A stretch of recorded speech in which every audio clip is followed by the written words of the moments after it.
মরণ থেকে যতই পালাও, মরণ তোমার নিবে ঘিরি। যদিও সুদূর আকাশ মানে লুকাও, সেটাই লাগিয়ে সিঁড়ি। নদী পথে নৌকা চালায় রে মাঝি ভাই, বেলা ডুবার আগে আগে আমিও পার যেতে চাই। ভেঙ্গে গেলে বেলা রে আর জবে না, ডুবে গেলে বেলা রে আর উঠে না। দেখুত কণ্ঠে হাফিজ কহে, আল্লাহ তাআলা ডেকে বলেন, ও আমার বান্দারা, তোমরা যেখানেই থাকো না কেন, যেখানেই থাকো না কেন, ইদরিকুমুল মাউত, মৃত্যু তোমাদেরকে কিন্তু পাকড়াও করবে।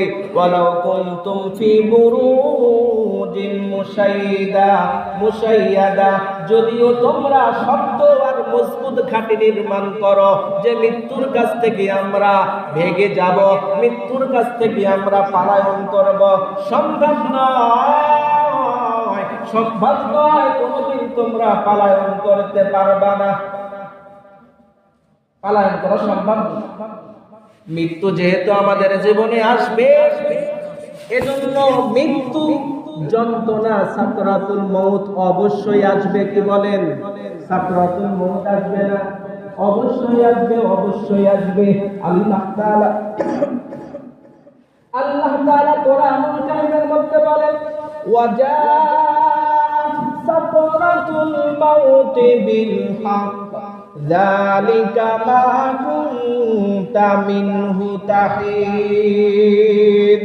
আল্লাহ তাআলা ডেকে বলেন, ওয়াজা সাকরাতুল মাউত, ও আমার বান্দা বান্দিরা, মৃত্যুর যন্ত্রণা এটা আসবে, এটা অবধারিত।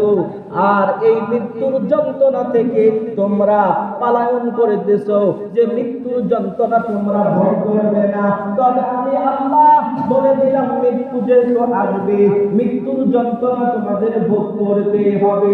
সুতরাং মৃত্যু থেকে পালানোর কোনো সুযোগ নাই। মরণ থেকে যতই পালাও, মরণ তোমার নিবে ঘিরি।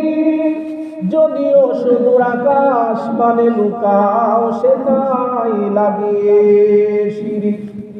নদী পথে নৌকা চালাও